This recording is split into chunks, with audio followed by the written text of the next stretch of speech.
本日は第23回 OECD ジャパンセミナーティーチングコンパス新たな時代における教師の在り方にご来場いただきまして誠にありがとうございます。本日の司会を務めさせていただきます中野美咲と申します。どうぞよろしくお願いいたします。最初にいくつかご説明をさせていただきます。本日は日英同時通訳を行います。会場参加の方には同時通訳レシーバーを配布しております。日本語はチャンネル1、英語はチャンネル2を選んでください。同時通訳レシーバーは赤外線を使用しております。ポケットの中など受講部が隠れてしまいますと聞こえなくなりますのでご注意ください。オンライン参加の方はメニューバーの地球マークのところで日本語、英語を選択できます。発表資料は日本語と英語の2言語でご用意をしております。受付でお配りした QR コードからアクセスをしてください。オンライン参加の方にはチャット欄を通じて URL リンクをお送りしております。なお、発表者が実際に投影する資料とは異なる場合がございますので、あらかじめご了承願います。また、これらの資料は、後日、文部科学省内ホームページのジャパンセミナーの特設ページに掲載いたします。それでは、主催者を代表いたしまして、植木俊也東北大学理事副学長よりご挨拶を申し上げます。植木理事副学長、よろしくお願いいたします。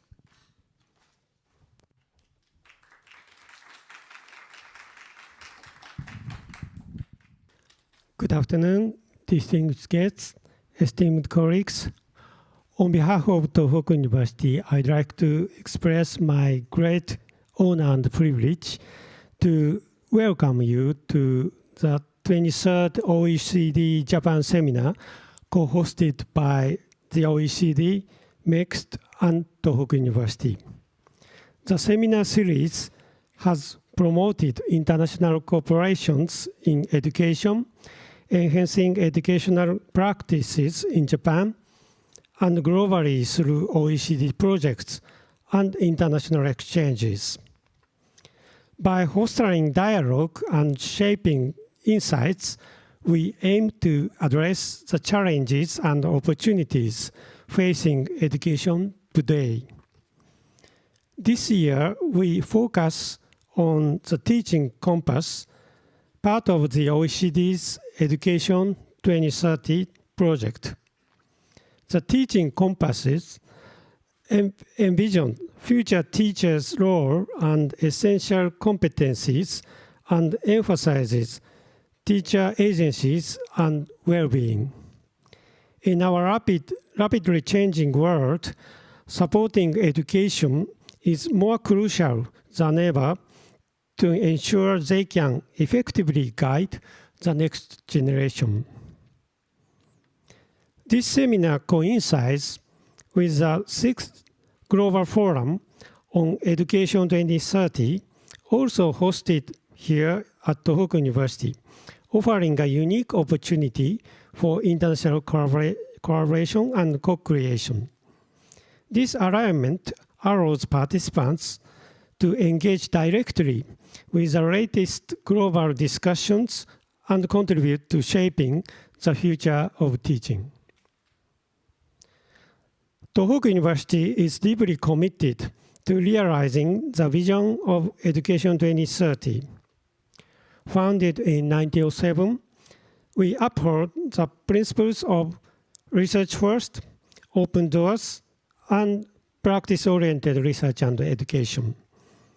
As the sole candidate for the Japanese government's University for International Research Excellence initiative, it continues to enhance research, nurturing talent, and adapt to societal needs, aspiring to stand among the world-leading research institutions. Our Collaborations during this seminar will lead to effective strategies and meaningful advancement in education. Let us take this opportunity to engage in insightful dialogue, share best practices, and forge stronger participation that will shape the future education for generations to come. Your active participation is the driving force behind our continued success. I wish you all a very productive and inspiring seminar. Thank you very much for your attention. Thank you. ありがとうございました。東北大学植木理事副学長によるご挨拶でした。続きまして、アンドレアス・シュライヒャー OECD 教育スキル局長による基調講演です。今回、シュライヒャー局長は直前にご都合が悪くなり、来日ができなくなってしまったため、ビデオでの講演となります。それでは、シュライヒャー局長の講演をご覧ください。Hello, it's a privilege and pleasure to connect with you again, the Global Forum, and at the same time also to talk to the Teaching Compass. And such a powerful and critical tool to bring the OECD Learning Compass into action, to make it real. Education has created an amazing world around us. You know, everything that you see when you turn around is the fruit of education. Our culture, our language, the social environment, our technology, everything that we have built is the fruit of education. At the very same time, you know, the education that we know has also left this world with some fundamental disconnect. You know, the disconnect between the infinite growth imperative and the finite resources of this planet, between the financial economy and the real economy, between the wealthy and the poor, between, you know, what we call our gross domestic product, the way we measure progress, and the well-being of people, between, you know, what is technologically possible and the social needs of people, between governance and the voicelessness of so many. We've seen how a tiny virus can disrupt our lives and our education systems. And the future will always surprise us. Climate change is going to disrupt our lives a lot more than this pandemic. And, you know, artificial intelligence creates a lot of uncertainty, puts many things to test that we tended to take for granted. This world no longer rewards you just for what you know. Now, Google knows everything. Artificial intelligence can reproduce any answer. This world rewards you increasingly for what you can do with what you know. Can you live with yourself? Can you live with other people? Can you live with this planet? How do we complement the artificial intelligence we created in our computers rather than just, you know, substitute it with second-class humans who can just repeat what we have told them? And there are going to be many other disruptors that will change, you know, the world around us, and that education has to enable people to address now. What is very clear is that the kind of things that are easy to teach and test have become easy to digitize now. Teachers will no longer make a career out of teaching young people to remember something now. That's diminishing its importance. Technology-intensive, you know, tasks are on the rise. You put the two things together, the future of work is very different from the present now. And if you add artificial intelligence to the mix, of course, you know, we are all aware of the many shortcomings of AI applications now. What gets us all upset is that, you know, ChatGPT just throws some answer at you without ever explaining it. No. It's no traceability. No. But, you know, those are shortcomings of specific applications. They're not actually shortcomings of the underlying AI model. They're going to be fixed. No.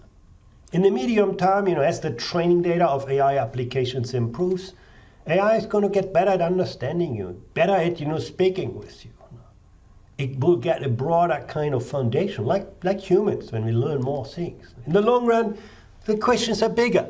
You know, will artificial intelligence inherit, amplify, accelerate human biases, or will it help, you know, look beyond its training data and, you know, combat, you know, help us reflect on some of the biases?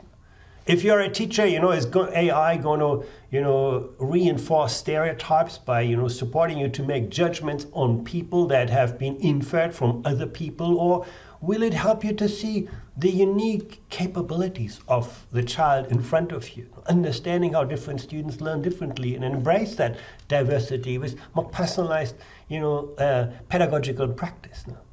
That question is harder to answer. No? What is very clear is that what we need to expect from a future education is to enable young people to keep this world in a better balance than we have been able to make better trade-offs between the present and the future. And at the very same time also to become more resilient. And what a better place than to talk about resilience than here in Japan, a country that had to reinvent itself so many times throughout history because of natural disasters. Helping people to find their right place in this world and to adjust it, to refine it tomorrow when it's going to be very, very different now. When you ask yourself, what should education, what should teachers foster in tomorrow's world? Well, I guess the first thing is pretty clear, help young people understand, why am I here on this planet? What is important to me? What matters to me? What can make a difference?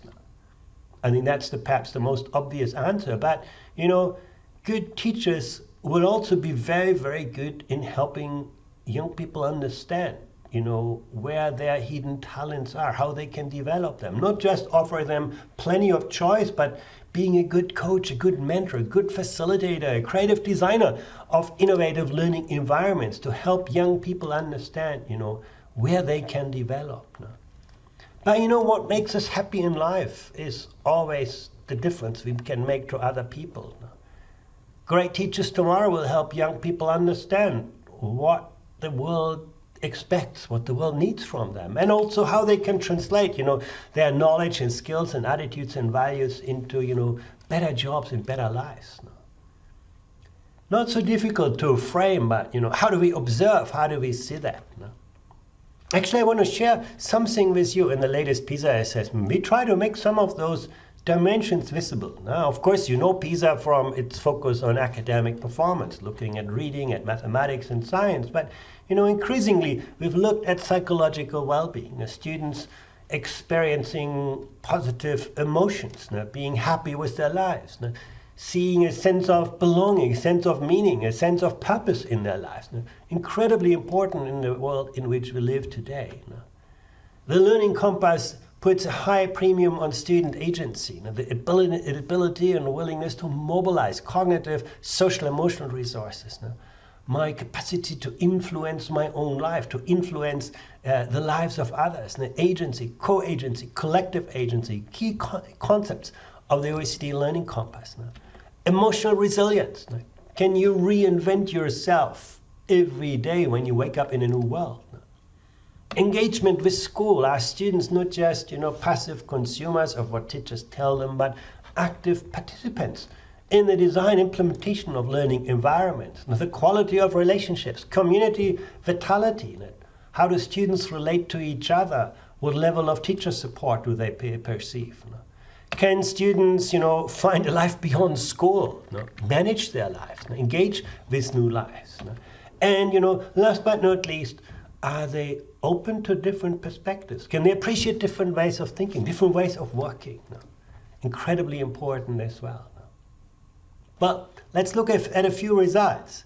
When you remember the league tables that get often published in the media from PISA, you always find Singapore on the top. Now, that's because those league tables typically look at mathematics, at science and reading, and the Singaporean education system, Singaporean teachers have been incredibly resourceful and good to help most students achieve very, very high levels of academic performance.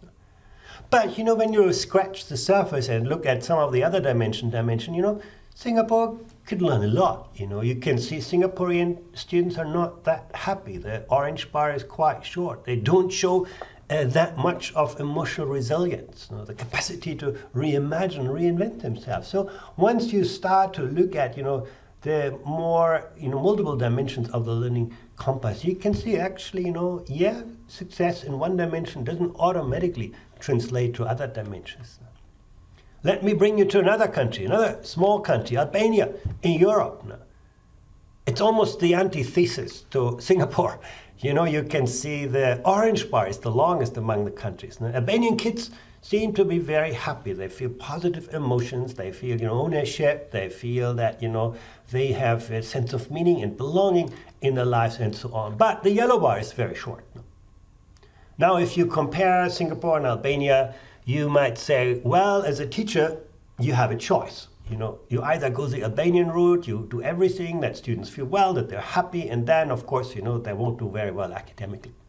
Or you go the Singaporean route, you push them academically, and then, they do well in math and science, but they end up unhappy with a low sense of, emotional resilience. And, unfortunately, that trade-off is often present in the debate about pedagogy, about teaching.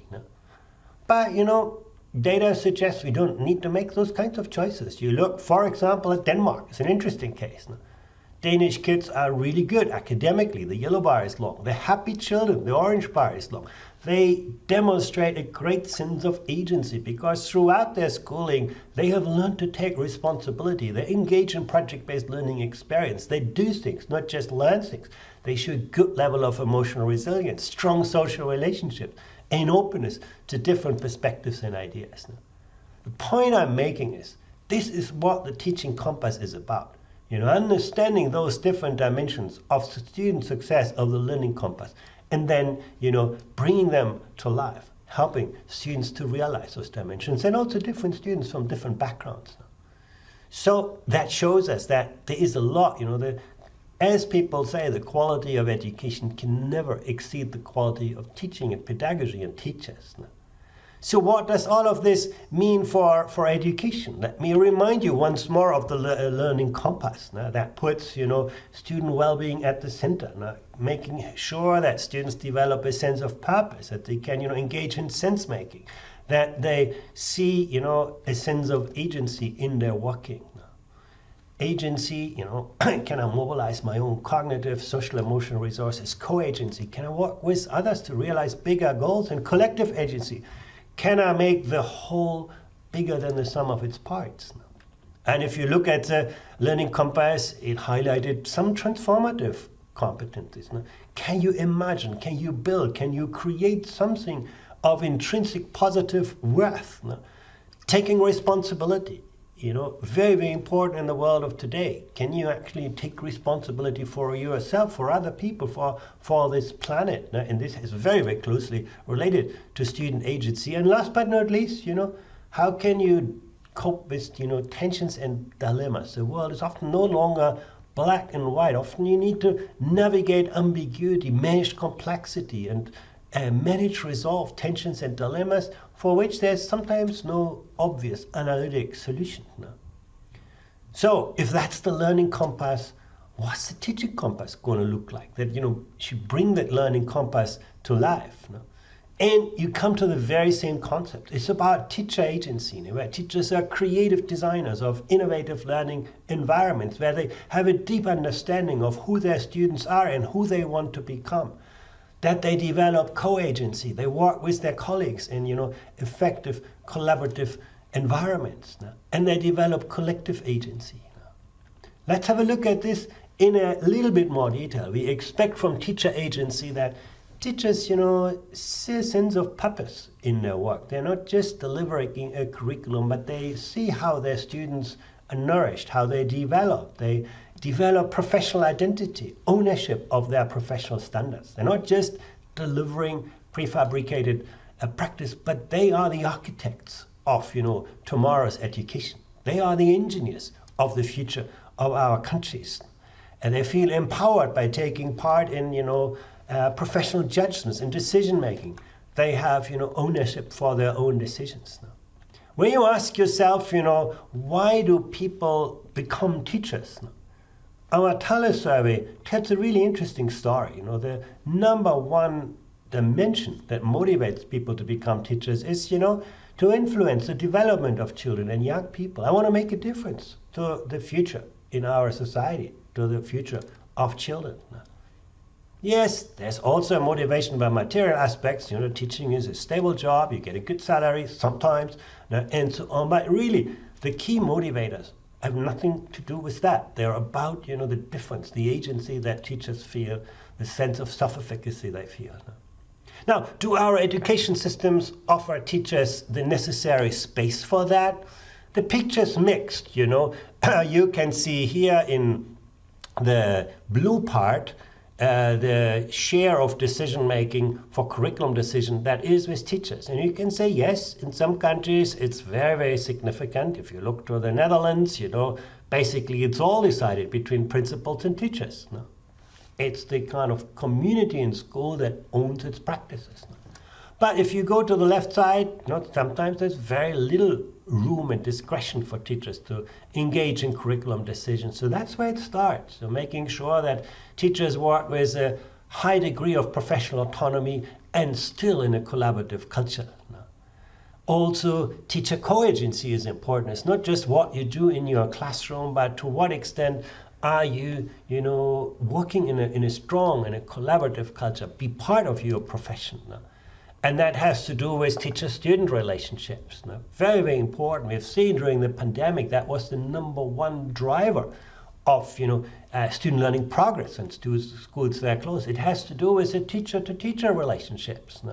To what extent are teachers working together, sometimes across the boundaries of disciplines, engage in school-based kind of projects. It has to do with the relationship between teachers and school leaders.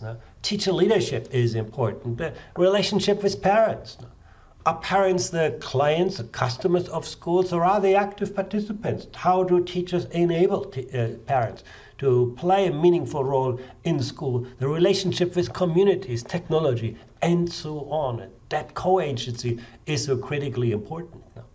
I already mentioned, when you look at the data during the pandemic, the fact whether students felt a sense of ownership of learning, self-motivation, very, very much influenced by the quality of student-teacher relationship. And of course, academic performance, not surprisingly.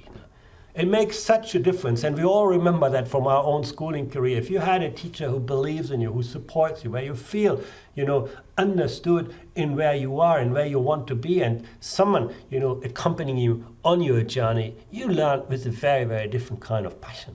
No surprise that, during the pandemic, we saw those factors coming to the forefront. Students always learn best from teachers they love. And, that teacher support is highly variable across countries. And you can't say, it's Europe versus Asia and so on. You can see, for example, the #1 is an Asian country where virtually every student feels strongly supported by their teachers. Few students feel lonely. At the other end, you take Japan, where actually that perceived level of teacher support is often still more limited. That's what we need to work on. And once again, that was also visible during the pandemic. And this is perhaps, a little bit disheartening. When we ask students during the pandemic, to what extent and how did teachers support you? Now, on the right side, there was a lot of effort being done by teachers to, provide curriculum resources, to deliver Zoom lessons, and all of those kinds of things, to send students assignments and so on. Teachers went out of the way to ensure that even when schools were closed, students had access to learning resources, and even, to people through Zoom lessons. But when you look at the left side, the bars get shorter when it comes to the social relationships. If you look at the very left, if you ask yourself, how many times, what share of young students were asked, every day, how are you? It's not a very difficult question to ask, but one that seems to get lost. You can see it's just 13% of students who reported that, someone came to me and asked me that question, how am I? How am I relate to this? So that is something where we need to, change that balance, that as technology, artificial intelligence is going to take over a bigger part of instructional delivery on the right side, that we use that space that is being freed up to strengthen the quality of social relationship. And a very, very important part of that teaching compass, that co-agency with students. And then, finally, the collective agency. That's also really, really important. Often, we have still a very siloed, very industrial work organization, where teachers are kind of exchangeable widgets on an assembly line. You know, someone in a country says, "So this is the curriculum. We design it. We print the school books, and then teachers implement it in isolation." That's not the future of teaching. That's a very kind of long chain of command that often leads to disempowerment. In the future, you know, you want teachers to be much more active participants of the profession, teachers who are co-creators of the learning resources, the design, and we can see that in some countries. No? The emphasis on teacher-led research, the emphasis on, you know, knowledge mobilizations to the system, the emphasis on digital systems that share teaching resources. There are amazing examples that we see today where teachers become much more creative, you know, agents of their own profession. In other professions, we already take that for granted. You know, if you are working in the medical field, it's natural for doctors to work on clinical trials. If you invent something of real value in your clinic or in your, you know, local environment, tomorrow everybody's going to know about it. Tomorrow everybody is going to use those kinds of methods with very systematic ways of learning from the professional practice. If, you know, education systems would know today what their teachers know, we would have very different education systems now. And that's really what this teaching compass is all about. Thank you very much. シュライヒャー局長による基調講演でした。ありがとうございました。続きまして、秋田清美学習院大学教授による基調講演です。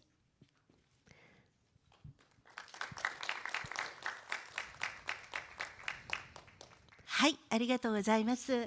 第6回のグローバルセミナー、そしてジャパン、セミナーの方にご参加の皆様、このような、お話を聞いてくださる機会を作ってくださいまして、ありがとうございます。今日は日本の教員政策ということについて、お話をさせていただきたいと思います。教員の政策につきましては、さまざまな立場によって肯定的な方もあれば批判的な方がおられるということも私は承知しておりますが、本日は文部科学省の教員養成の委員をさせていただいているという立場から教員政策についてご説明をさせていただければというふうに思っております。日本の学校教育というのは、全国一定の水準の教育を保障しているというふうにピザの中でですね、ピザの中でも国際的にトップレベルであると同時に、いわゆる散らばりが比較的少ない公正な国の一つというふうに言われています。また大きな特徴として知だけではなくて、モラル、徳とそれから体、運動能力については戦後ずっとデータを持っているという唯一の国だと思います。そうしたホリスティックな全人的な教育をやってきた。知的能力だけではなく、歴史的にですね、最近は非認知能力や社会情動的スキルということが国際的に言われるようになりましたけれども、日本は大変古くからですね、これを重視してきた国であります。いわゆる教科の授業だけではなくて、特別活動、特活と言われる学校生活に関わる部分や、教員の学びとしてのレッスンスタディ、これは今も国際的に60カ国以上が日本の授業研究から広がりを見せているものでございますが、歴史的な伝統を持つ取り組みは、国際的にも広く知られているというところでございます。それは日本の先輩方の教師の献身的な努力の成果と言えると思いますし、この献身がある意味で心身をすり減らしながらも、目の前の子どもの成長やその、幸せの喜びのために、献身的にやっているということが、日本の教師の特徴であると同時に、おそらくこれは国際的にもどの教師も教師という仕事はそうした仕事の一面を持っているのではないかと、思うところであります。そして、コロナの中で、政策としてギガスクール構想という構想が行われまして、これは日本は端末の普及というのでは遅れておりましたが、逆にコロナにおいて1、2年で全ての整備を完了して、世界的にデジタル学習基盤を作ったというところが大きく今評価をされているところだろうと。もちろん課題もあります。しかしこうした形で国の政策としても各国でも一人一台端末を重要とされている中で行われてきたというふうに思いますし、効果の認識を校長先生は評価してくださっているというデータも出ています。日本では今一人一人の子どもが自分のペースや自分のやり方や個性を伸ばすということで、個別最適ということと共同的な学びということが強調されているんですけれど、ここにも ICT が、また働き方改革や、それから誰一人の取り残さない学びということで、多様な、例えば不登校のお子さんにもオンラインでの接続を図ったり、それからさまざまな形で特別支援や病気療養、外国籍の児童等にもICT がうまく機能をしていく、兆しが見えてきているというふうに言うことができると思います。単なる教育政策ではなくて、政府の重要なデジタルのインフラ、そして将来人材をここから AI 等に関わる人材育成ということでプログラミングなどについても力を入れてやってきているというようなことがございます。そうしたプラスの側面がある一方で、先ほど献身的とお伝えしましたように、少し古いデータではございますけれども、タリスの中で世界で一番労働時間が長く、指導改善につなげているんだけれども、労働時間が長い、しかも専門家として利用する時間ではなくて、いわゆる一般的な事務業務とか保護者の対応とか、さまざまなものにかかる時間が長いという指摘が、国内でも国際的にもされている。それによってストレスも極めて高いのが、世界各国そうだと思いますが、日本の教師の献身的という犠牲的な精神の裏側としてこうしたことが現れています。それが今私どもが取り組もうとしている働き方改革の推進であったり、それから教職員そのものがさまざまな心身の相談体制、ウェルビーイングのための環境整備をしようというところとつながっているというふうに思います。公教育の在り方が今問われています。子どもの方は今日の午前中にもお話がございましたけれども、不登校やいじめは増加し、また多様な子どもたちも増えてきています。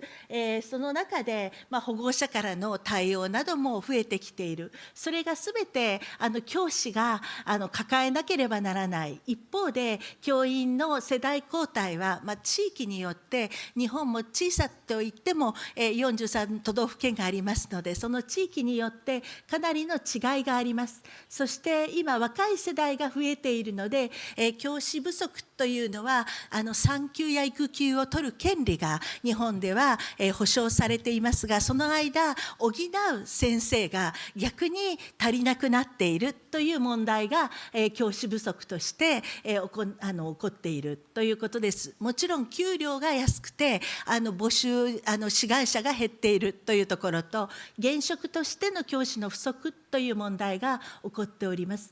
そういう中で、教職員の業務の過重負担とか長時間のメンタルの問題などから、逆にこれによって教職員志願者、いわゆるこれから教師になるという人が減ってきているということが、やはり給与面やそれから労働時間の問題として、若年の若手の労働者にとって教師という仕事の魅力が十分に伝わらなくなってきているというところが日本の実態ではないかと思われます。その中で地域ともつながりながら、忙しい中で地域と学校がつながり連携をしながら、教師だけではなくてコミュニティとマルチなステークホルダーによって学校というものを今支えていくにはどうしたらいいのかということが議論されてきているるというところであります。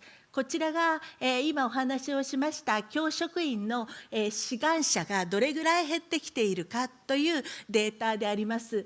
これはそれぞれの学校種がございますが、ここでは小学校を見ていただいても、明らかに減ってきているのはお分かりいただけることだと思います。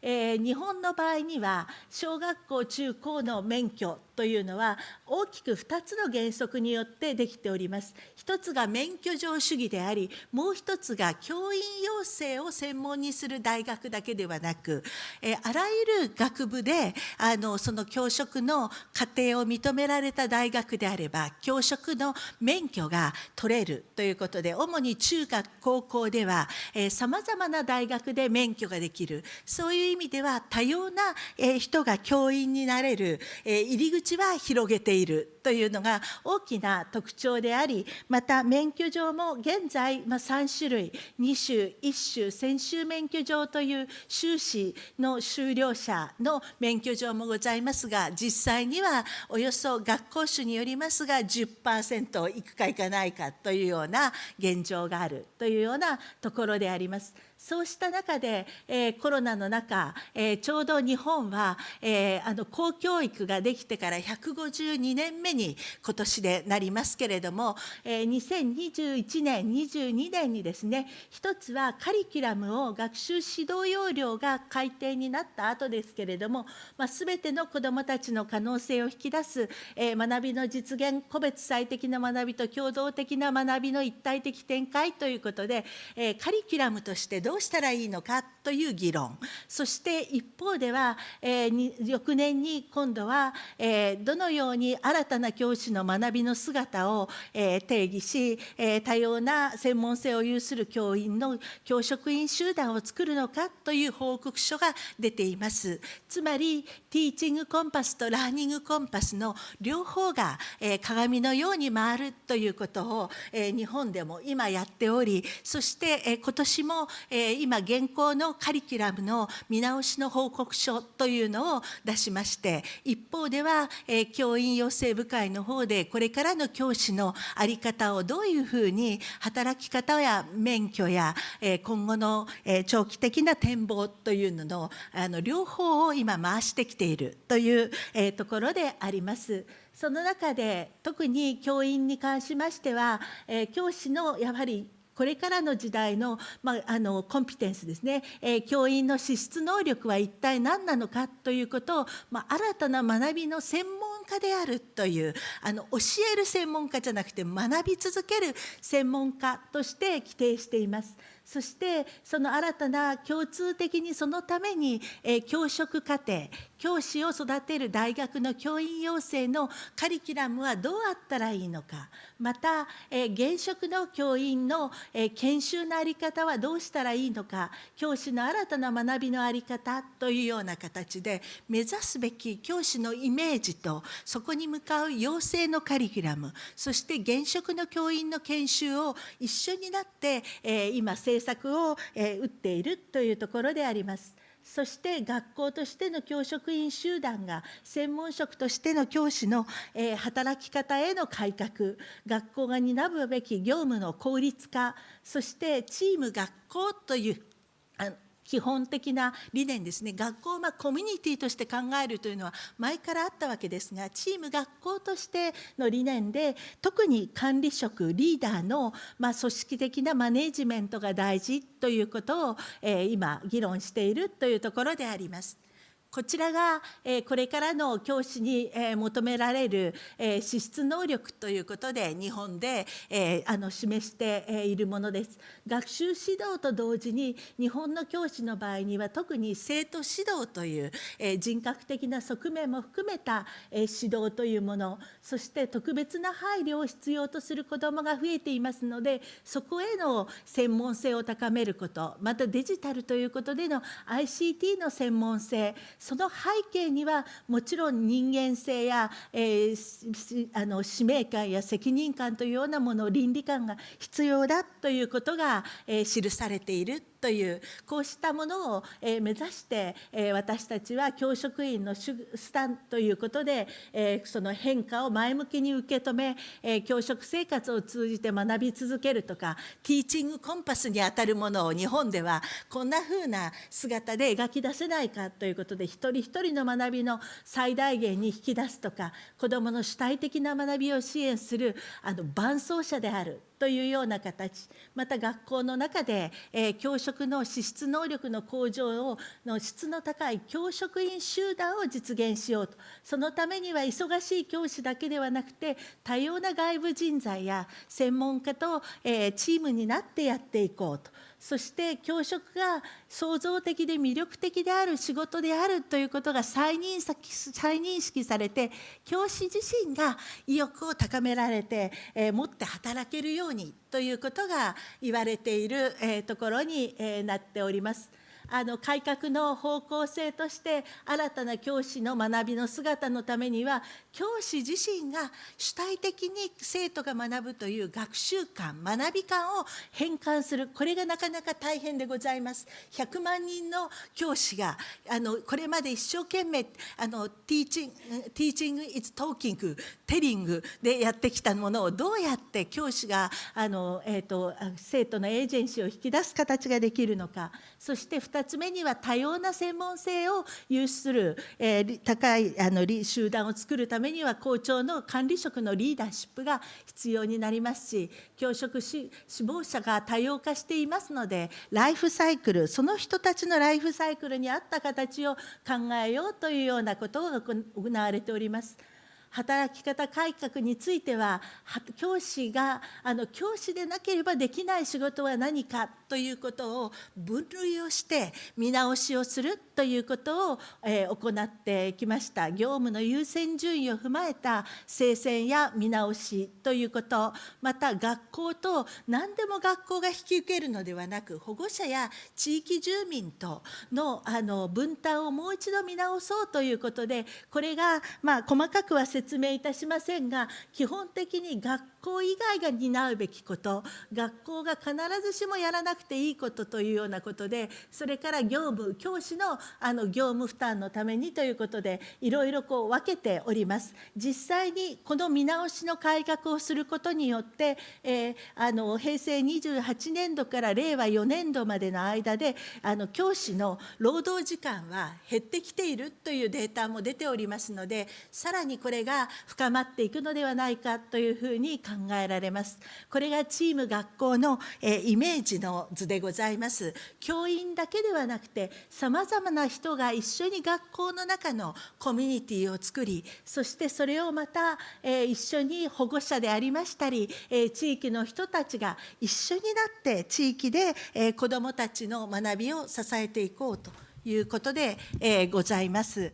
そしてその忙しい教師を支援するスタッフとして、本年度明確に教員業務を支援する職員というのを全校に配置する、副校長や教頭というマネジメントの支援を置く、そして学習指導員という支援を置くというような形で、教員と同時にその教員をサポートするスタッフというものを配置するという政策が打ち出されています。また、指導運営体制を充実するということで、教員が生徒の数はだんだん出生数とともに日本は減ってくるわけですけれども、小学校の教科担任制、それから生徒指導担当教師や、それから学級の、海外から見るとまだ規模はクラスサイズ大きいと思うんですけれど、35人学級というような形で減らしてきています。これは教職大学院と言われるものが全国に作られているという図でございます。全国で学びたい教師がもう一度学び直しができるということで、大学院レベルでの教員養成のカリキュラムや現行のカリキュラムを、これからの教員養成フラグシップ大学というのを4つ選びまして、そこにコンソーシアムを作りながら、一緒になってネットワークを作っていくというようなことが進められています。大学と地域、そして教育委員会との連携でありましたり、それから今企業との連携の中で、改革をしようというようなことがされているという、その先進レベルが先進的な自治体の一つがこの後お話しくださる、戸田市になると、思います。そして、教員管理職の研修、オンラインのこれからは活用しようということと同時に、この校内と、外での全国の研修が循環をして、良い循環の中でさまざまな学びがつながっていく。そして大事なことは、参加者教師一人一人が主人公である探究型の研修を行おうと、伝達型で、得る知識ではなく、これからは教師自身が一人一人豊かな気づきをもとにした研修を行おうということが、打たれているところに、なってございます。でも今後の課題です。やはり包摂的で、他者への信頼や希望に基づく民主的な、公正な社会を実現していく基盤としての学校、これからの学校というものを、今レポートでは包摂的で他者への信頼に基づく民主的公正な社会を実現していく基盤が学校であると、私どもは定義しております。その中核となる教師の使命や教職の魅力というものを社会に一層広く共有していくということが今後必要ではないか。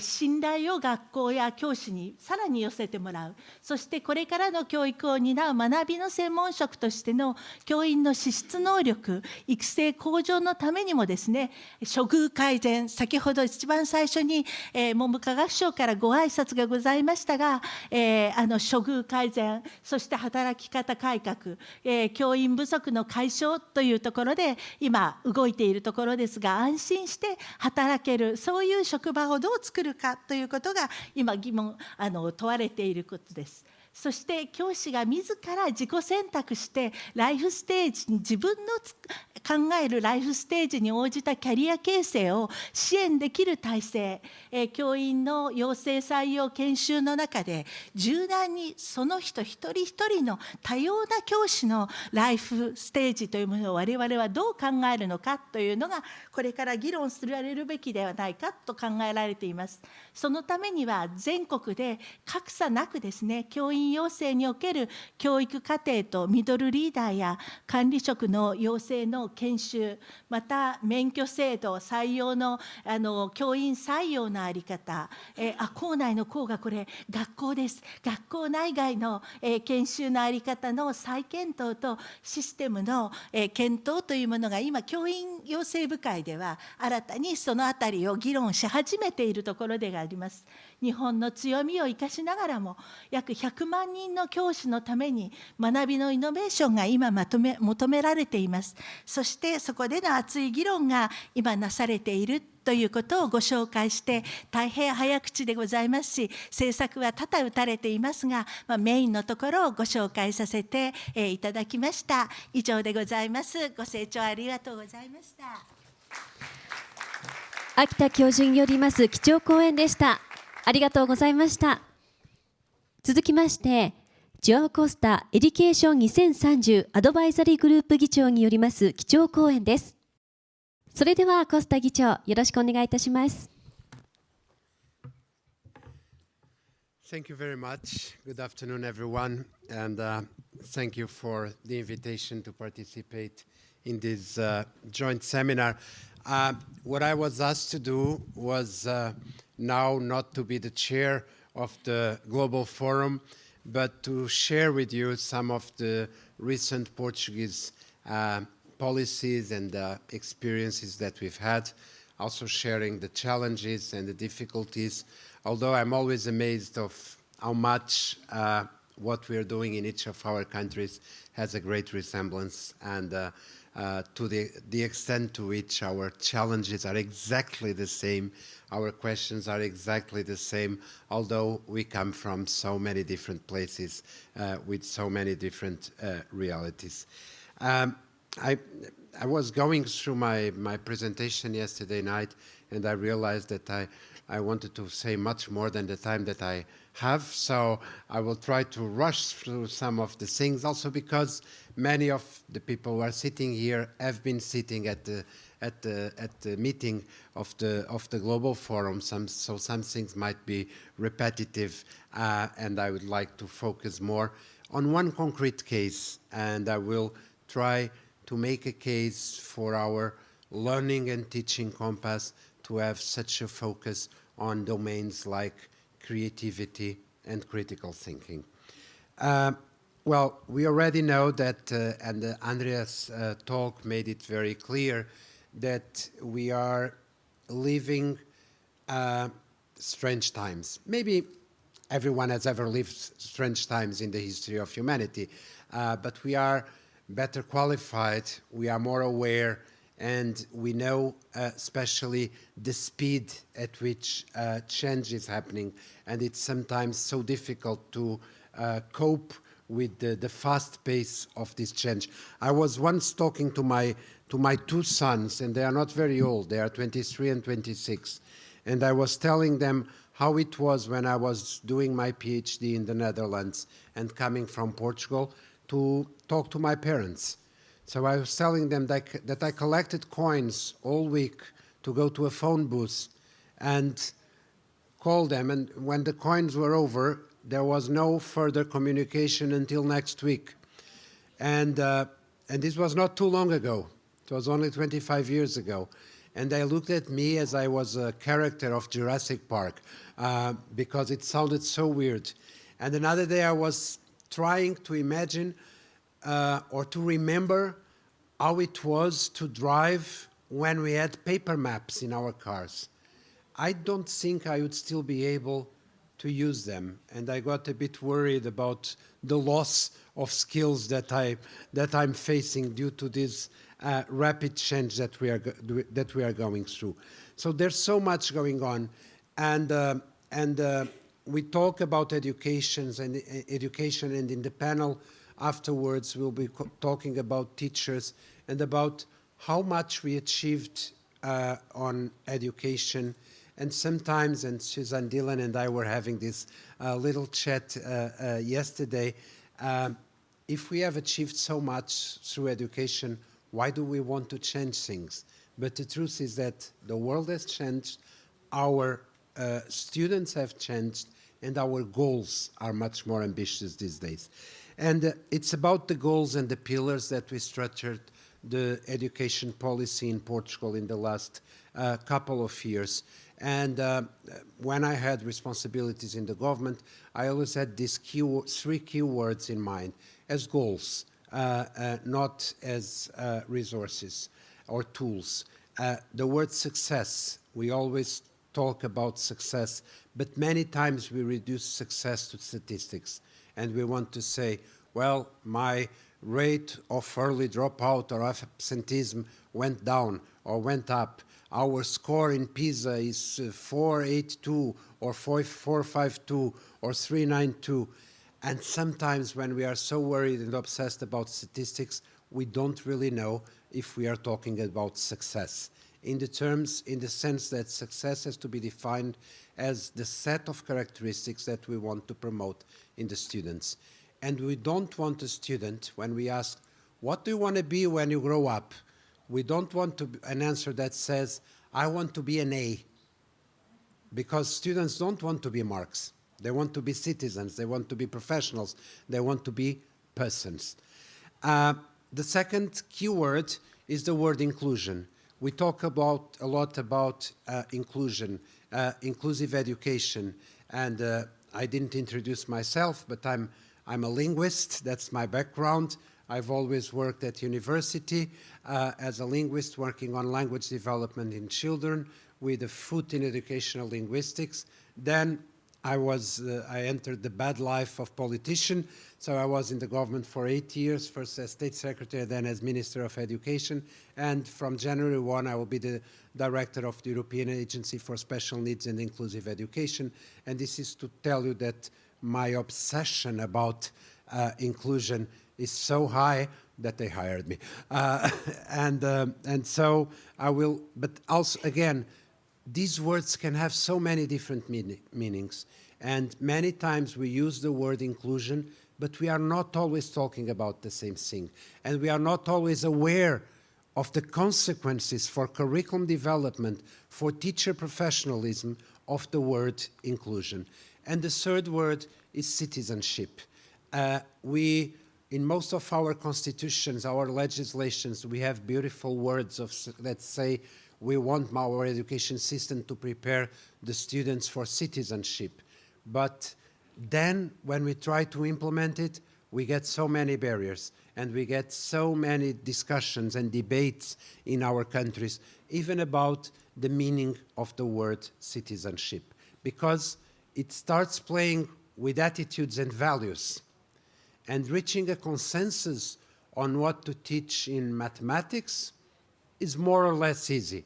Not in Portugal. There is an eternal fight between two mathematician societies, and it's a bit like the Cold War. It's very difficult to make them go together. But for instance, when we're talking about teaching history, it's more difficult to get a consensus. Which parts of history do we tell? Which perspective of history do we tell? And when we're talking about teaching citizenship, it's really about values. And it's really about establishing consensus on what we want to teach. So, three simple words, so many different meanings, so many difficulties embodied in these words. So, briefly, let me share with you how we approach these three words. One, the word for success. After a long debate in Portugal, we approved what is now, and I hope it will stay as the basis for our national curriculum. A student profile by the end of the compulsory schooling, which is 12 years or the age 18 in Portugal. In a way, the question I asked the group that did this work was, and we were very much inspired by the Learning Compass and the work that we were developing at the Global Forum, was, okay, so we say to young people, you are obliged to go to school. That's quite a message. There's very few things that we oblige citizens to do. We grant rights, we prohibit things, but to say, if you don't go to school, the police will go after your parents, we don't have many of these things. And that has a huge implication for the governments. If we oblige, it better be good.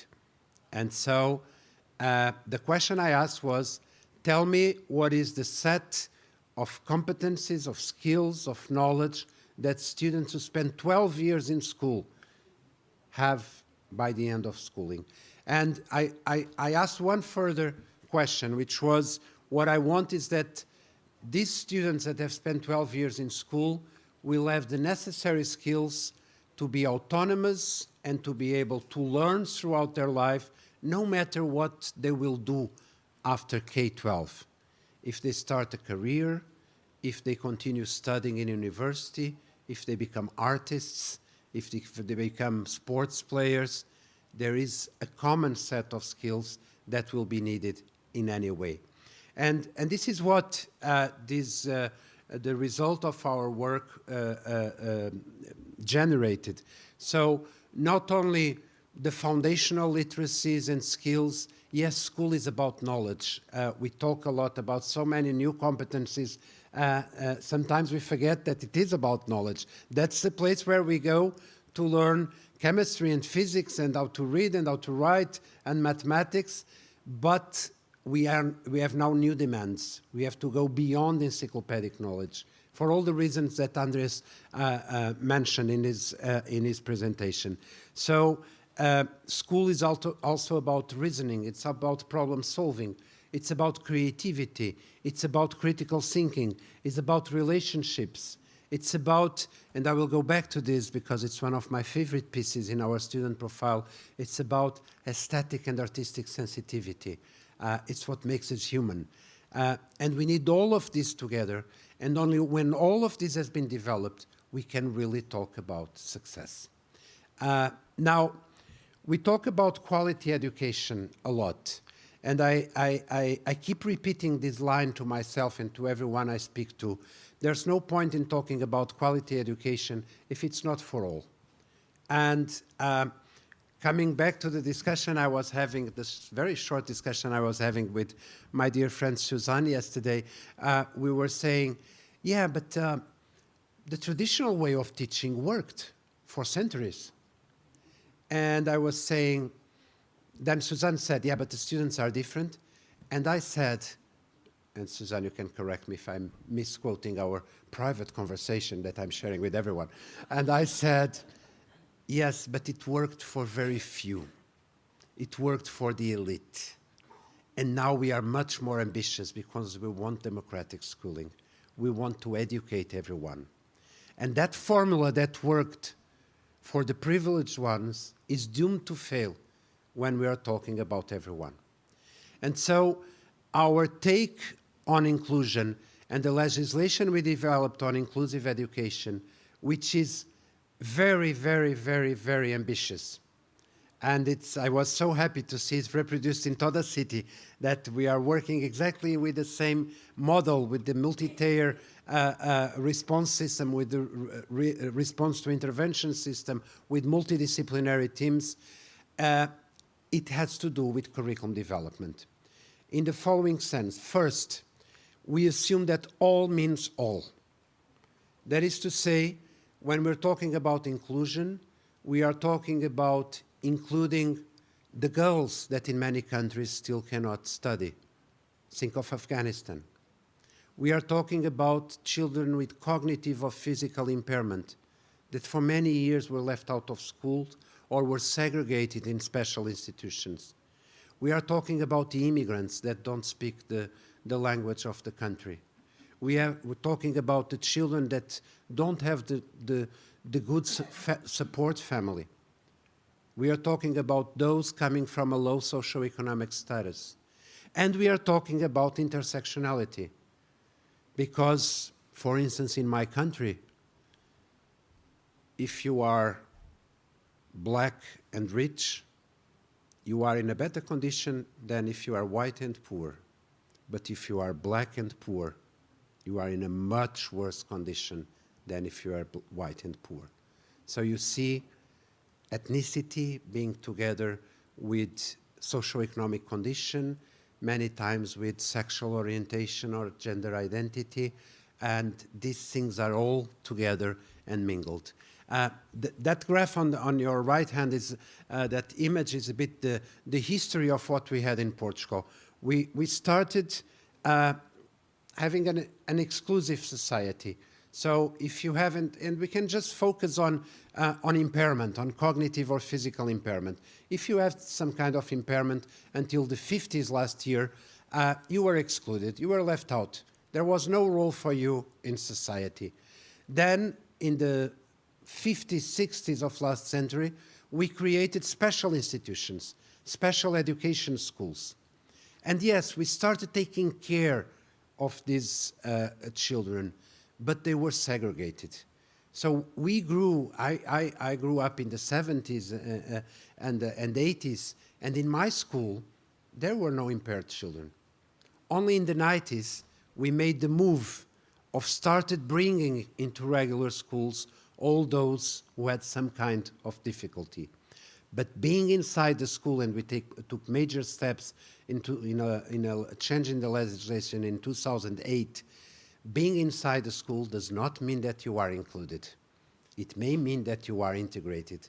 If you say, when you say, where is inclusion in your school? Oh, it's the second corridor on the right. That's where you find all the children who have a problem with their special teachers and working in their little group. It was very important to take all these paths, because if now we can be ambitious about having full inclusion, where all the students are growing together in the same classroom, it's because we were able to take all these these long steps, not small steps, these long steps. And inclusion is always more costly, more difficult, more challenging, more demanding. I once had, I cannot tell you because I will go over time. No, I will tell you the story. I once had the experience of visiting a school in a day that we always simulate an earthquake in Portugal, and we teach the kids on how to behave in the case of an earthquake. By sheer coincidence, in the two classrooms, there was a kid in a wheelchair. And in one of them, there was an adult. When the bell rang, because it was the earthquake, there was an adult that turned the wheelchair, and the kid was watching the others performing the safety instructions.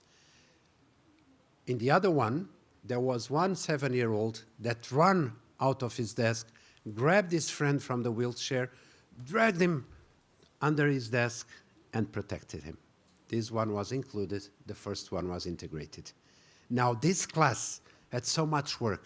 They had to plan. How are we going to do it? Who's going to be responsible? How do we act? But interestingly, they didn't need an additional resource, an additional adult, and all the kids grew much more together because they perceived the value of taking care of each other. So this is also about curriculum, because standardization is at odds with inclusion. If we are going to apply the same recipe or prescribe the same medication, it will only serve a few. So flexibility, adaptability, the principles that we have been developing together in our global forum are really key instruments for a real inclusive education system. And this also involves doing something very difficult, which is tackling the issue of curriculum overload. If we want students to learn everything, some will be left behind, because we designed the curriculum for the perfect student, for the ideal student, and not for diversity, not for different rhythms in the same classroom. Then citizenship. In Portugal, we're still having a huge debate. There are these images of me saying, this guy is the promoter of homosexualism in schools. We should attack him because he's indoctrinating our children. It was only about gender equality and sexual education. For the rest, there was no debate, and from some very conservative sectors of our society. But citizenship is about knowledge. It's about being informed on what is going on with the climate, sustainability, equality, the functioning of democratic institutions. This is not indoctrination. This is providing access to knowledge, promoting debate in the schools, providing critical literacy, media literacy, so that the students, when they grow up, they can choose, they can act according to their choices, but based on real information and not on fake news or on whatever some people are trying to disseminate in the social media. So education became this world of false dichotomies in many of our countries. We are talking about, we are still having these debates whether the curriculum should be knowledge-based or competence-based, but we already know in our global forum that we need everything. Is it about inclusion or about merit? Let's go home and read again The Fallacy of Merit by The Tyranny of Merit by Michael Sandel. Is it about being happy in school or being very serious? And again, Andreas showed that it's possible to have the Danish reality and not necessarily the Singaporean or the Albanian reality. Is it only about foundational literacies, or is it about a whole child approach? In many cases, these debates are so sterile because we need all of this. And now, this has consequences that I will give in the time that I no longer have. I will give you 11 words for building a case for the promotion of creative and critical thinking in our classrooms, and the consequences of this for teachers as well. It might be thought of as something that is not needed, that it is a fashion. Now everyone it's in fashion to talk about creativity or critical thinking. And this is really, there's no subject. Let's not create a new subject, the subject critical thinking. We need to have an integrated curriculum, because we need, in order to understand what is going on in the world, in order to understand climate change, in order to understand the rise of hate speech or populism, we need the knowledge that comes from all the different subjects. So my 11 reasons for doing this. The first one is this clash between what was perceived to be a good student when we were children. The good student was that guy that sat very quiet in class, that knew by heart all the answers, that was very competitive. He had to be the top student. But the new good citizen is not like that. He's not competitive, he's cooperative. He's not just repeating things, he's creating new solutions. He's not working as an individual that works for himself. He has to work in teams. That's our working conditions for all of us in this room. So this classic representation of the silent, quiet, repetitive student is really what we need to know, need to generate, or do we need these new students that are compatible what we expect from them when they are adults.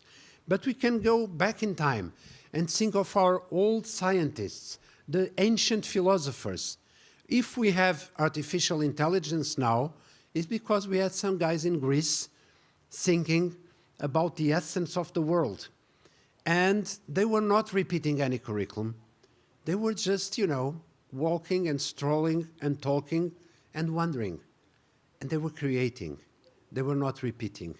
So if we insist on teaching methods that are just, on the one hand, now I'm thinking of universities, if we sentence science to respond to economy and we kill fundamental research, we may be killing what is going to happen in 2,000 years, because no one blocked the philosophers from being philosophers. They let them be, and they let them dream.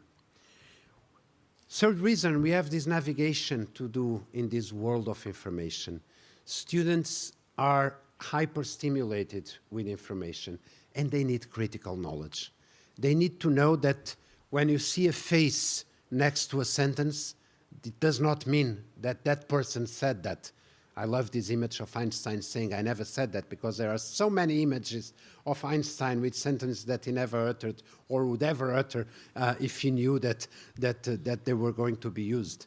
They need their knowledge, for instance, and let me do a bit of linguistics here. I found that on the internet. The concept of algorithm was invented by the father of internet, Al Gore, who named it after himself. If you study grammar, you realize that this is nonsense.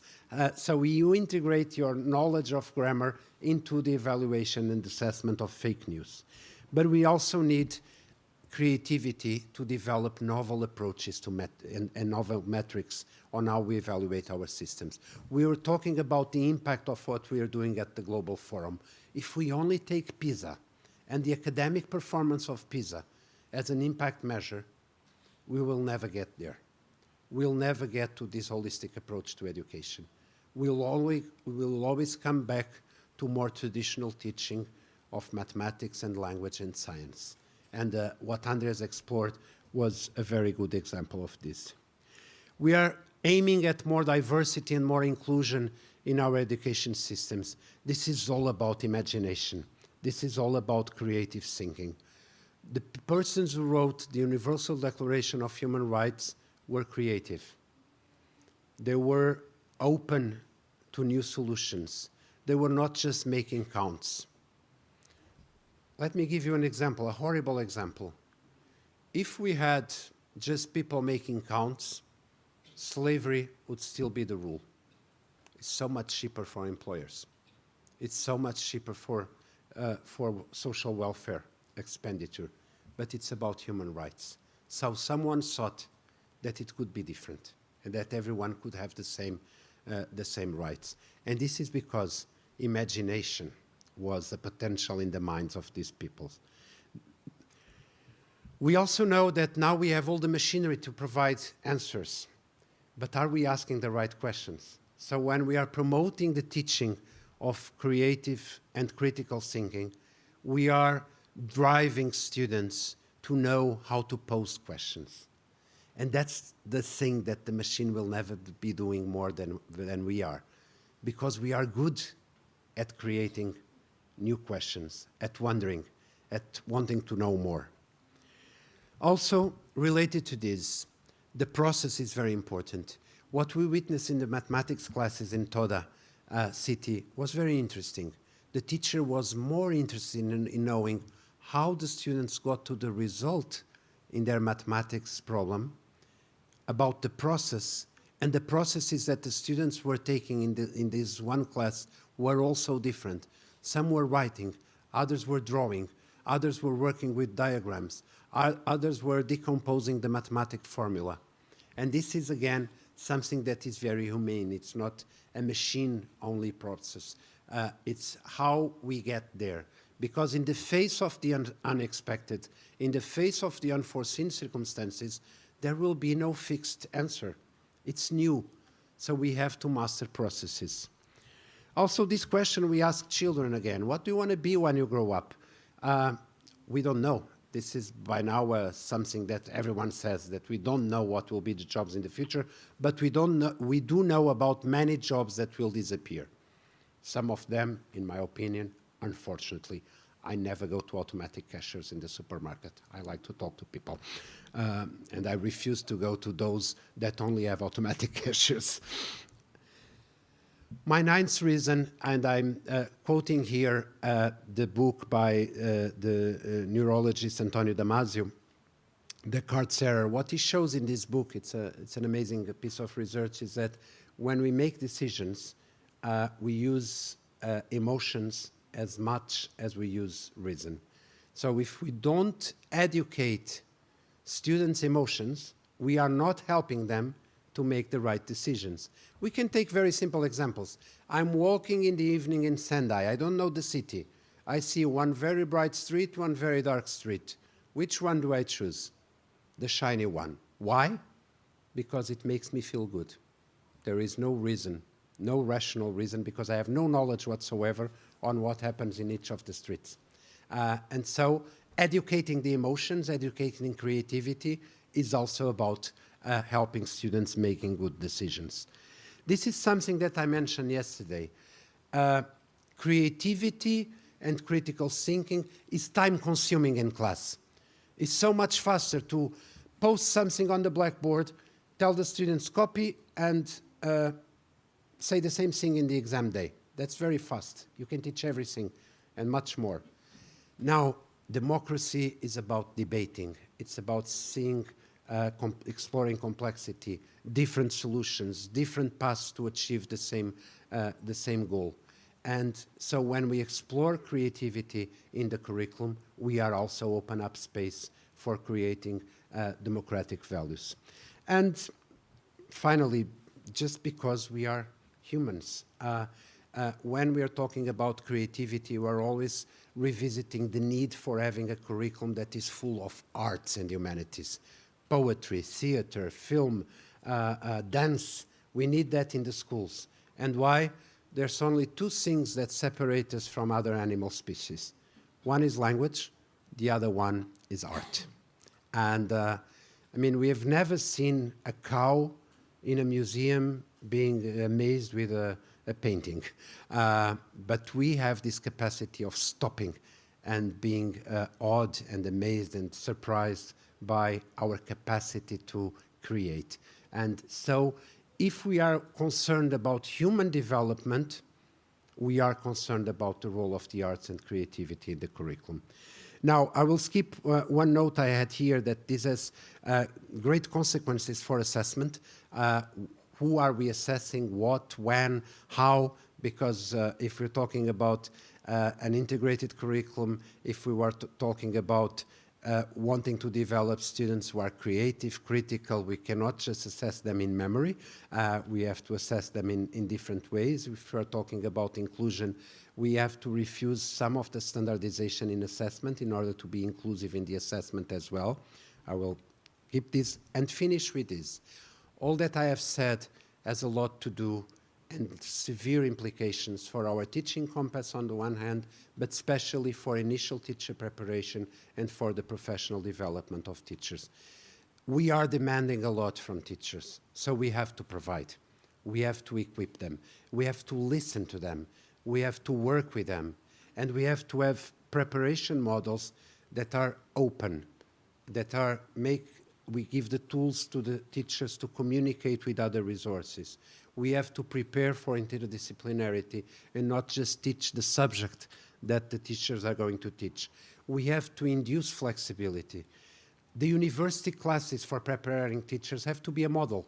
We cannot lecture and then say, now go out there and be flexible. That's not how it works.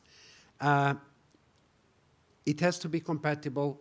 The concept of inclusion, this was one of the takeaway messages from one of the site visits. All teachers, and it was Marigazzo who mentioned this, all teachers have to be prepared for inclusion. It's not something that is only about the special needs teachers or special needs educators. It's the mission of all of them. And this is about promoting the development of knowledge, skills, attitudes, and values. So it's about competence. And the teachers have to know how to do this, and we have to talk to them, learn from them, help them, support them in all of this. And very final slide, never forget to give students a voice. And that's also a message for what we can do for teachers. If we create this routine of talking to the students, teachers will be supported. Because for effective inclusion, we have to hear why some students do not like school, why they don't want to be in school. For success, we have to know why some students appear not to want to learn, why they find school boring, why they don't like some subjects. I hated physical education when I was a kid, but I had some teachers that made me do something in those classes. And also for active citizenship, citizenship is about voice. It's not about being quiet in a school. And so, I'm sorry, I went over time a lot, but thanks a lot for your attention that was necessarily divergent because we are hyper-stimulated these days. Thank you so much. コスタ議長、ありがとうございました。続きまして、戸ヶ崎勉埼玉県戸田市教育長による基調講演です。それでは戸ヶ崎教育長、よろしくお願いいたします。それではこのような機会をいただいてですね、深く感謝を申し上げたいと思います。埼玉県戸田市教育委員会教育長の戸ヶ崎でございます。教育現場の方にですね、長らく携わってきて、現在日本 OECD 共同研究のテーマ別ワーキンググループの総括ということで僭越ながらさせていただいてますので、本日は日本から OECD ティーチングコンパスへの問題提起それから提言の方をですねさせていただけたらというふうに思っております。まず早速問題提起ということですけれども、新しい能力を求める語りですとか、また知識偏重批判というのはこれまでも振り返ってみると歴史上に繰り返し日本ではなされてきました。それが程よくですね機能しているうちは良いんですけれども、だんだんそれが進行してくると根拠のない危機が煽られてですね、改革のための改革に陥りがちになると、それによってもともとうまくいっていた土台までもですね掘り崩されてしまうということを危惧しているところであります。また諸外国の文化ですとか制度から学ぶということも非常に大事だと思います。しかし日本の外部ですとか、また教育的な発想の外部にユートピアを見出してですね、きらびやかで先導的な語りというものに自らの頭で考えて判断するという余裕を失った学校現場は翻弄されて自前の言葉だとか、また理論を失っていってしまうということを危惧しているところでございます。さらに、他国の他の国のですね優れた実践をそのまま仮に導入したとしても、日本には風土という言葉がありますけれども、さらには水に合わないなんていうこういう言葉もあるわけで、簡単な例でいくと切り花を素晴らしいきれいな切り花を持ってきて土に植えたとしてもなかなか根付かないということと同じかなというふうに思っています。それぞれの国だとか地域の強み、これを継承して発展させながら課題に向かって未来を創造するということが大切なんだろうなというふうに思っています。さて、先ほど秋田先生の方からもお話ありましたけれども、今年で152年目を迎えた長い歴史のある日本の学校教育には、次のような強みがあるかなと。一つは地位特体をバランスよく育む全人的な教育と、また給食だとか課外活動などの包括的な教育の提供、さらには学校と地域との連携、また多様な子どもとの学び合い、教え合いなど集団を生かした学び、個に応じた指導や指導と評価の一体化など学習指導の蓄積があります。また教育研究、先ほどレッスンスタディという言葉ありましたけれども、また自バレーと、この言葉は日本の教員であれば誰もが知っている言葉なわけですけれども、基本的な生活習慣の指導など、ある意味世界に誇れる教育財産の蓄積もあるということです。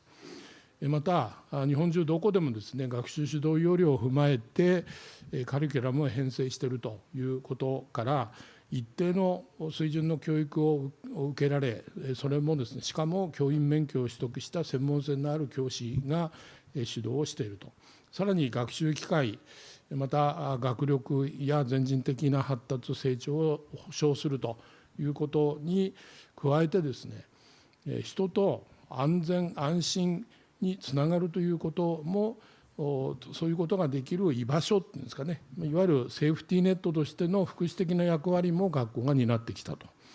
これまでそのような強みというものがあるわけですけれども、こういうものはですね、先ほどこれも秋田先生からお話があった献身的な教師、我々の頃は何と言われたかというと、教師たるもの五者たれと、そこに書いてあるような五者たれという言葉が当たり前のように言われて、これは多能校の教師と、さまざまな能力を持った教師に支えられてきたと。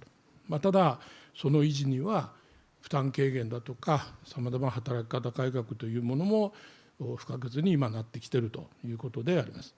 でまた次にこの PISA2022 の結果を見るとですね、日本はトップクラスである科学的と数学的なリテラシーというのは一層向上していると。で読解力も V 字回復してきていると。また社会経済文化的背景というものを是正しているレジリエントな国というふうに日本はされている。私はですね、この学校の役割の重要性を再認識するとともに、教師のなり手不足というものの現状を改善するためにも、教師へのリスペクトが極めて重要ではないかなというふうに思っています。でそのためにこうした根拠のある強みというものを国や教育委員会、また学校現場とで改めて共有していくという必要性を強く感じているところであります。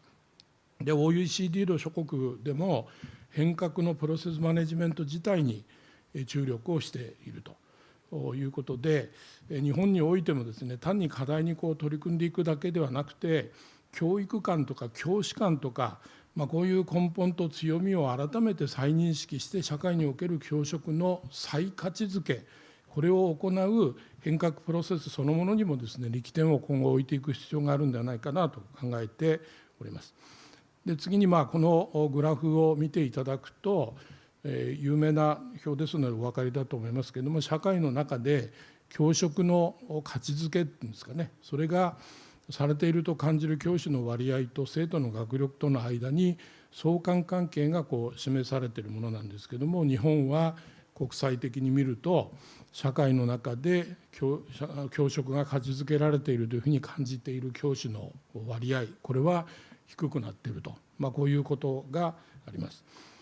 またですね、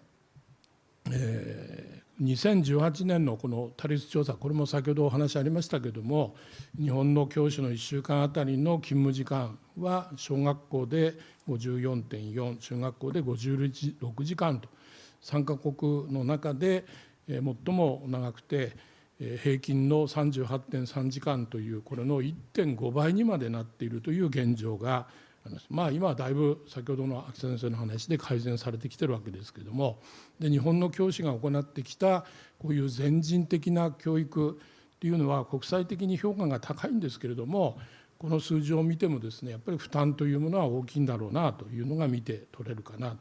また教師がですね、多くの時間を費やしているというのはこの表にはありませんけれども、授業準備ですとか、またクラス運営、学校事務などというそういうものではなくて、実はその他保護者対応だとかそういうものの業務というふうになっているという現実がございます。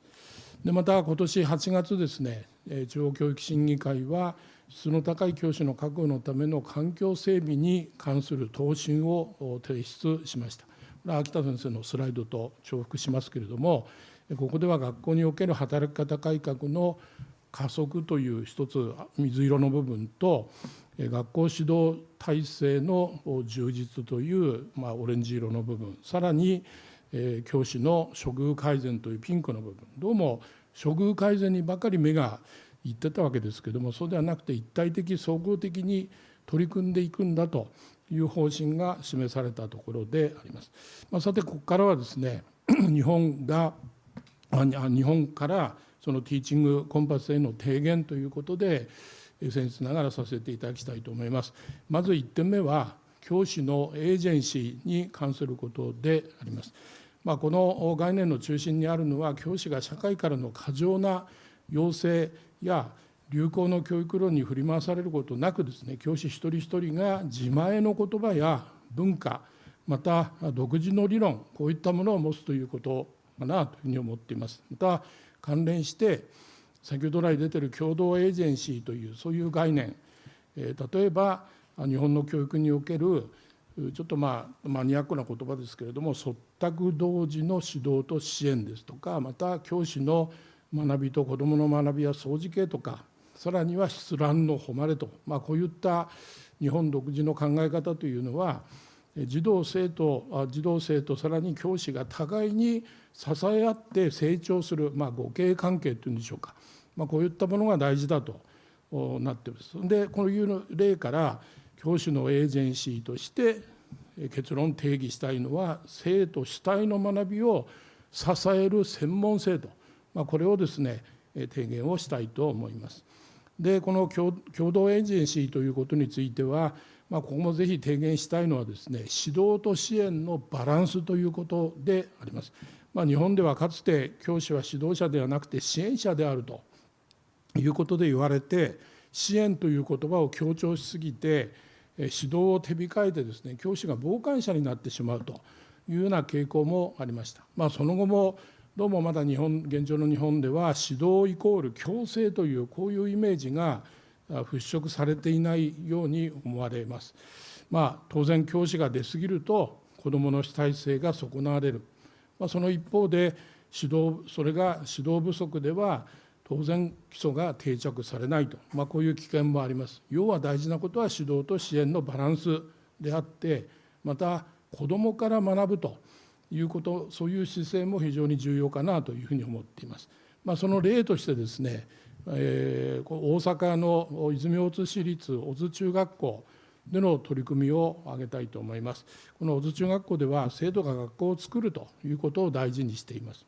例えばプロジェクト型の学習においては、戦時下のウクライナの子どもたちにカレーを届けたいと、こういうことを言われるとですね、一般的にそれは無理だろうということになってしまうんですけど、こういう難しい提案でもその小津中の先生は快く受容したということがあります。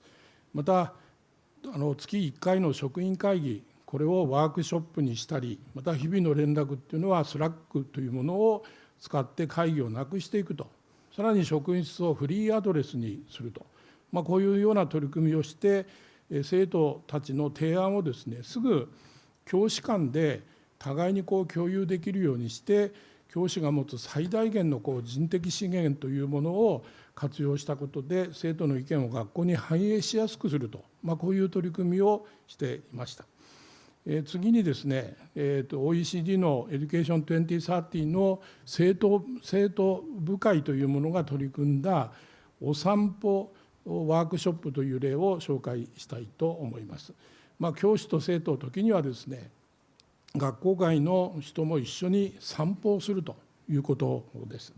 例えば今年の夏、輪島高校の先生がですね、石川県外の生徒や教育関係者を海岸沿いに案内をしてくれました。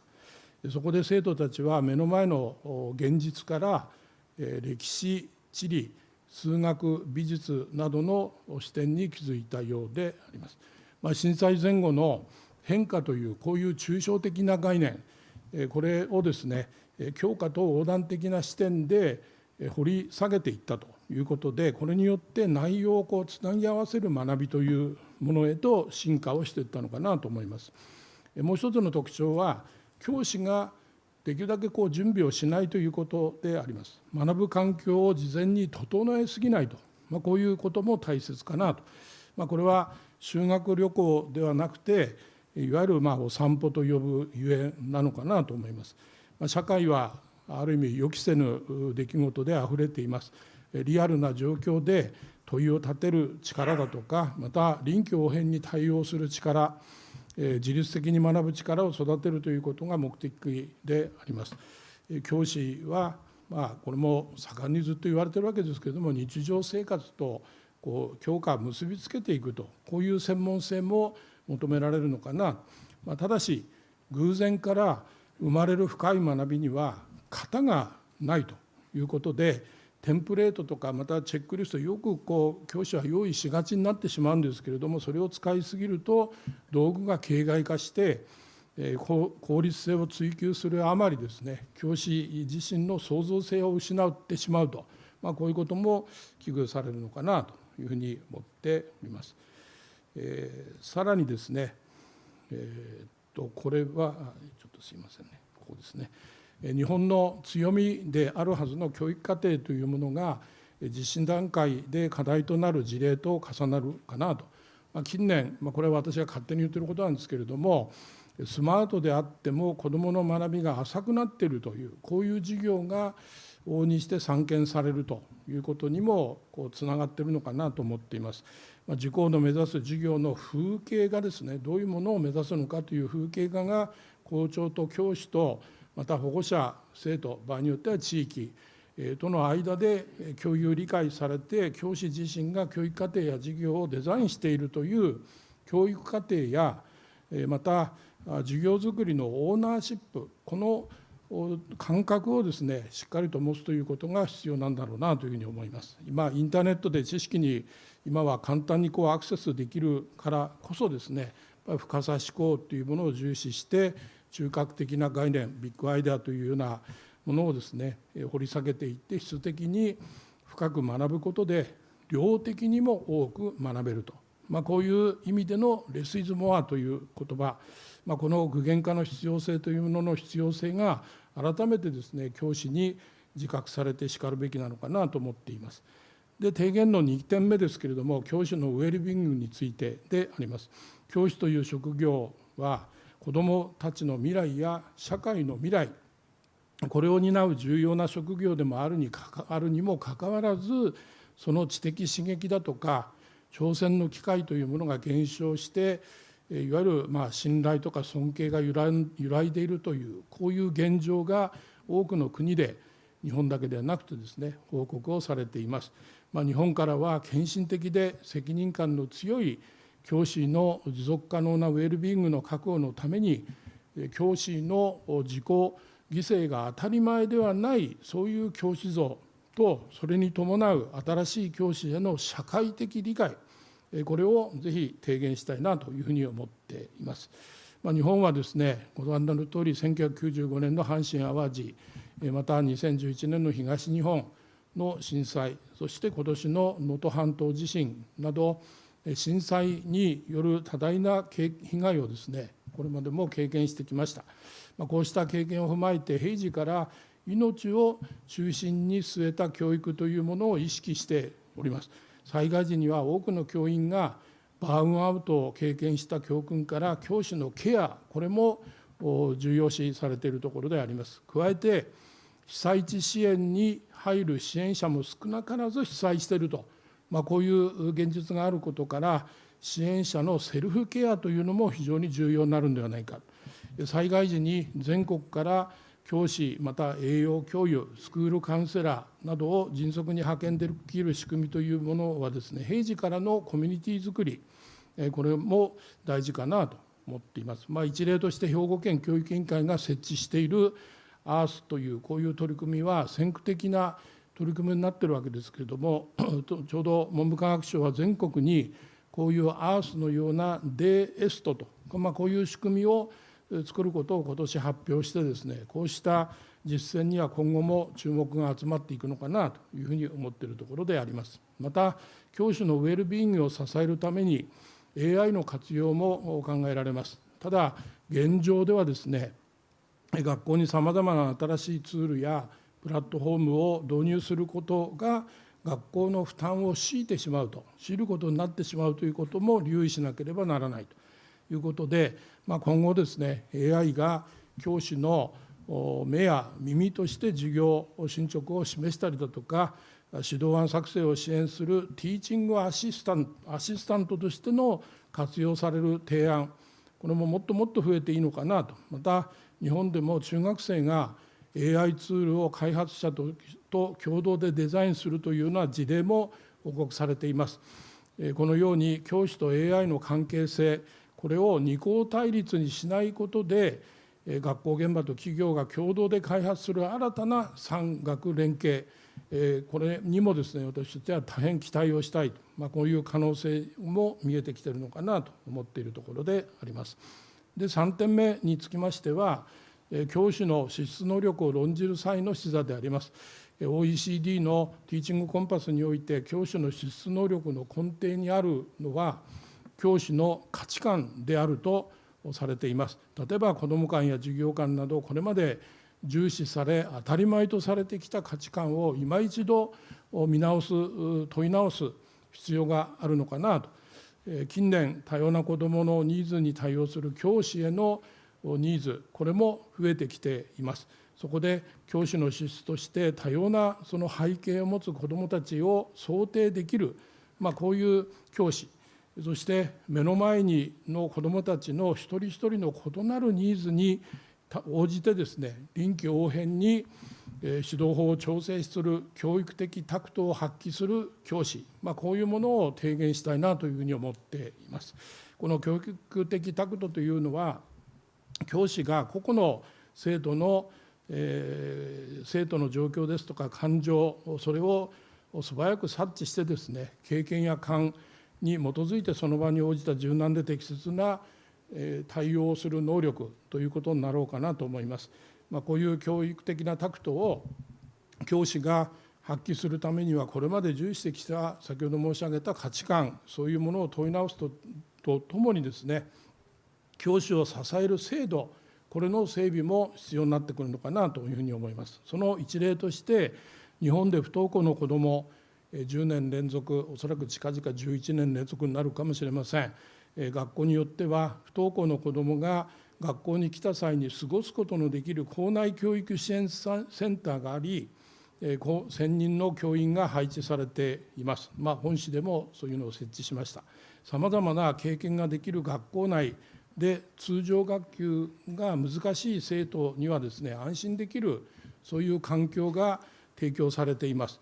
貧困や虐待が多い学校ではですね、家庭や地域、また警察と連携しながら活動する加配教員というものも配置されている事例があります。加配によって教師の負担、これが軽減されてですね、子どもたちも SOS を発しやすい環境が整っているのかなと。また一体化した効果的な教育システムというものを構築するために、教育観を明確化、言語化して社会で共有するということも必要なのかなと思っております。以上、ティーチングコンパスへの提言でありました。最後に、海外の教育を体験した教師と生徒の目を通して見る日本の教師の強みとこれからについて簡単に述べたいと思います。ウズベキスタンにおいてですね、日本型インターナショナルスクールを設立されている方は、道徳や清掃など、いわゆる表層的な特別活動にとどまらず、情緒を育む教育として重要な役割を果たしているというふうに述べていらっしゃいました。日本と両国で教職経験を持つ方からはですね、日本の教育における強みとして、教科指導に加えて生活指導と一体となった行事や活動を通じて、教師が子どもたちに寄り添う姿勢を挙げておられました。また、フィリピン出身で現在日本の数学教師を務める方は、日本の教育現場においてですね、オープンクラスの実施ですとか、また実践記録の共有を通じて、教師コミュニティ、これの連携が強化されているということで評価をされておりました。さらに、生徒の視点としては、在日インターナショナルスクールに通う方からは、日本の先生は安心感があり、文化祭といった学校行事があることに憧れているというような意見も寄せられました。また、日本の高校生からは、フランスの高校生と交流を通じてですね、家庭科という教科が日本では当たり前である。一方でフランスには存在しないことに驚いたと、このような意見も寄せられているところでございます。OECD の議論の中でですね、海外の専門家が日本の教育の強みを江戸時代の寺小屋にまで遡って評価しているということも聞き及んでおります。個別最適な学びやインクルーシブ教育、コミュニティスクールというものを好事例にして引用しているというのは、日本の教育の長い歴史の中で培われたまさに強みであろうというふうに思っております。このような強みを生かしながらですね、2040年までを見据えた人口動態の変化、また技術革新、経済文化における新たな教育課題に柔軟かつ力強く立ち向かえる日本の教育の教師像をですね、世界に向けて発信していきたいというふうに考えているところであります。ご清聴ありがとうございました。